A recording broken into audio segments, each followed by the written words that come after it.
Salam alaikum wa rahmatullahi ta'ala wa barakatuh. Bonjour tout le monde, j'espère que vous allez très très bien. Donc vous voyez là une tente qui nous renvoie au texte que nous avons lu en classe, hein, le Moussem des fiançailles.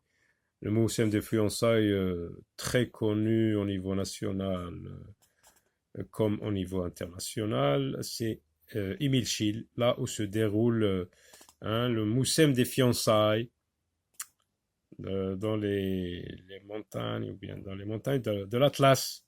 Donc là, on va voir qu'il y a une phrase qui parle de ça. Chaque famille monte sa tente. Hein, c'est une phrase simple.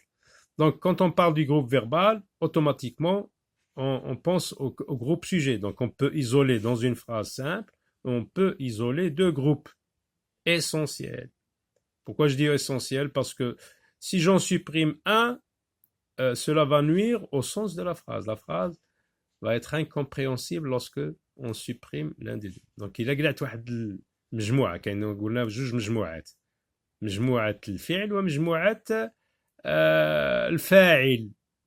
Dans une phrase, il y a toujours dans une phrase en général, il y a souvent quelqu'un qui fait l'action et cette action même où il y a le verbe. Donc dans une phrase simple, on peut isoler deux groupes, le groupe sujet et le groupe verbal. Par exemple ici, chaque famille monte sa tente. Chaque famille monte sa tente.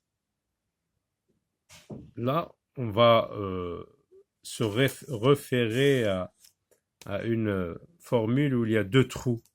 C'est un trou, fara, qui, le deuxième trou. Donc pour trouver les deux groupes, hein, on s'aide avec cette expression. C'est qui, par exemple, pour cette phrase, on va appliquer cette expression.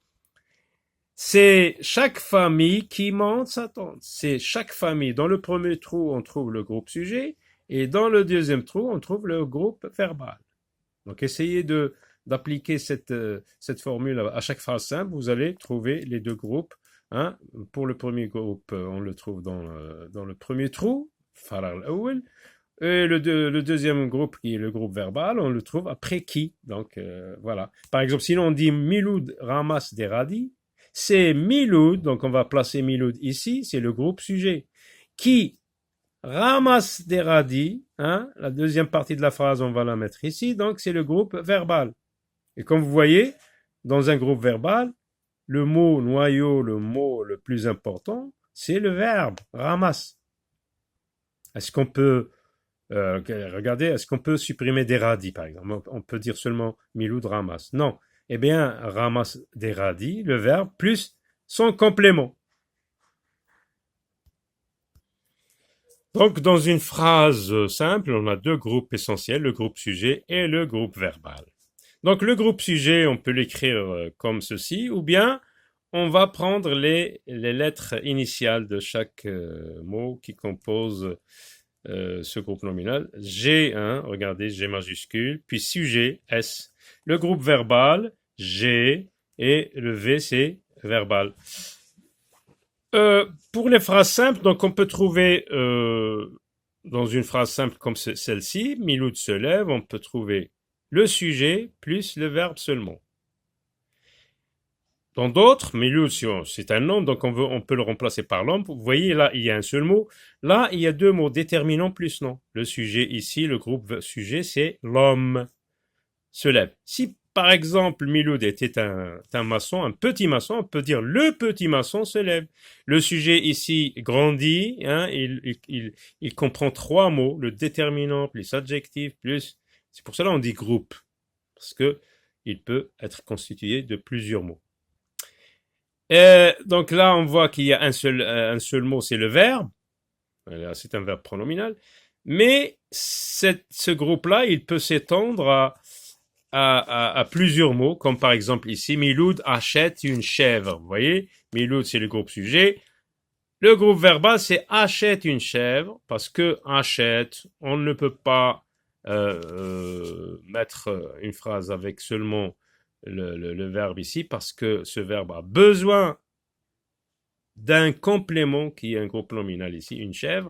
Donc le groupe verbal ici hein, comporte plusieurs mots, hein, achète plus son complément. Et ce complément, il peut être un complément d'objet direct, il peut être un complément d'objet indirect.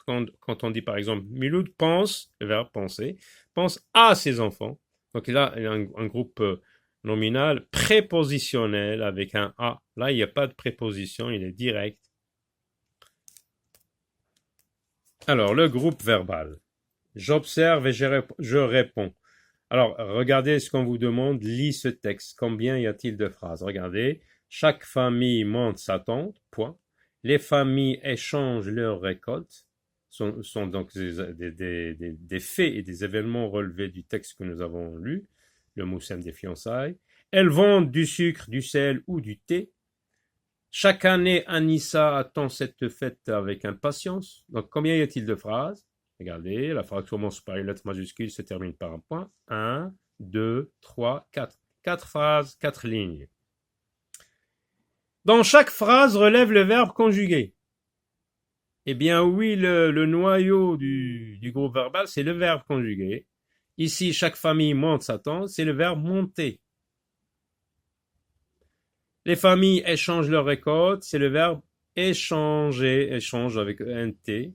Elles vendent, c'est vendent. Chaque année, Anissa attend, c'est attend. Voilà donc les verbes, on les a relevés. Dans chaque phrase relève le sujet, celui qui fait l'action. Et pour trouver le sujet, on pose la question qui est-ce qui ou qu'est-ce qui. Qui est-ce qui monte sa tente? C'est chaque famille. Voilà le sujet. Les familles échangent leurs récoltes. Qui est-ce qui échange leurs récoltes? Ce sont les familles. Donc les familles, le sujet. Elles vendent du sucre, du sel ou du thé. Qui est-ce qui vend du sucre, du sel ou du thé? Ce sont elles. Le sujet, c'est elles. Chaque année, Anissa attend cette fête avec impatience. Alors attention dans cette phrase. Donc on a l'habitude de trouver le sujet au début de la phrase, mais là, attention, les élèves auront tendance à souligner ou bien entourer chaque année. Non, chaque année, ce n'est pas ce n'est pas chaque année qui attend cette fête avec impatience. Donc, qui est-ce qui attend avec impatience chaque année cette fête? C'est Anissa. Donc, le sujet, c'est Anissa. Dans chaque phrase, quel mot complète le verbe?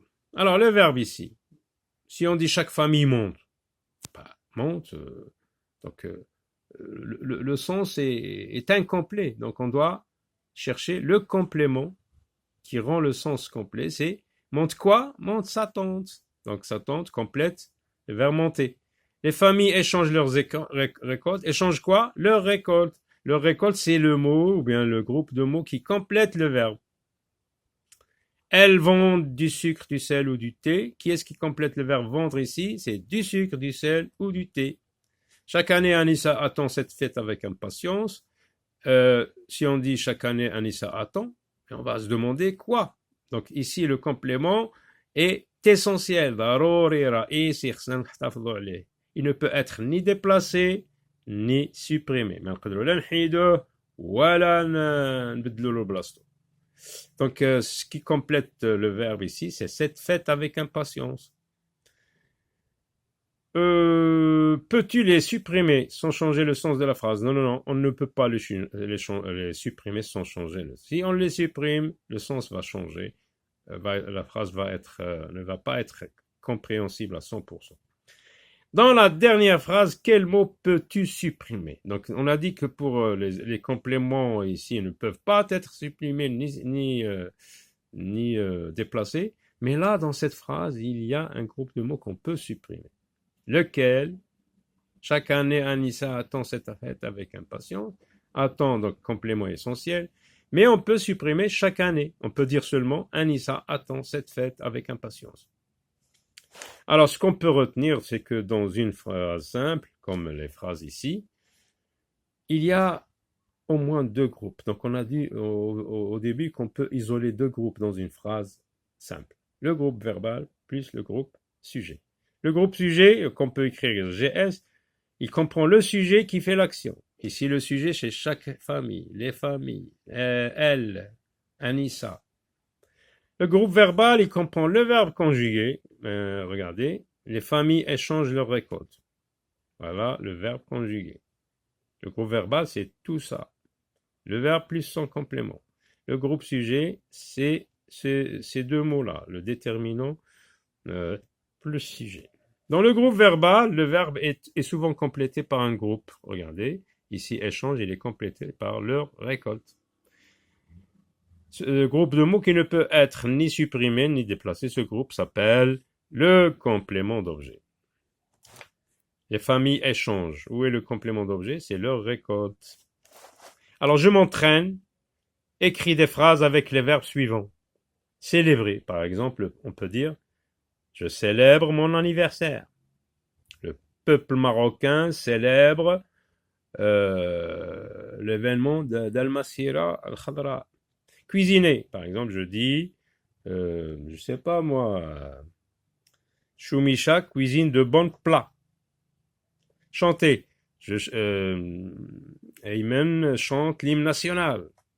Offrir, j'offre un cadeau à mon ami. Recopie ces phrases, souligne en rouge le groupe verbal et entoure le complément d'objet. Attention, on va chercher le groupe verbal. Anissa installe son campement. Et nous, on nous demande de chercher le groupe verbal. Le groupe verbal, c'est installe son campement. Où est le complément? Qui est-ce qui complète installe? C'est son campement, on l'entoure. Les jeunes gens abandonnent leur village. Les jeunes gens abandonnent leur village. Qui est-ce qui abandonne leur village? C'est les jeunes gens. Donc c'est le groupe sujet, ce n'est pas notre affaire ici. C'est le groupe verbal, c'est abandonne leur village. Abandonne, c'est le verbe conjugué. Qui est-ce qui complète le verbe abandonne? C'est leur village, on entoure le complément d'objet. Les villageois chantent des chants traditionnels. Les villageois, c'est le groupe sujet. Mais où est le groupe verbal qu'on doit souligner? C'est chante des chants traditionnels. Chante, c'est le verbe conjugué. Et son complément, c'est des chants traditionnels. Voilà, à très bientôt.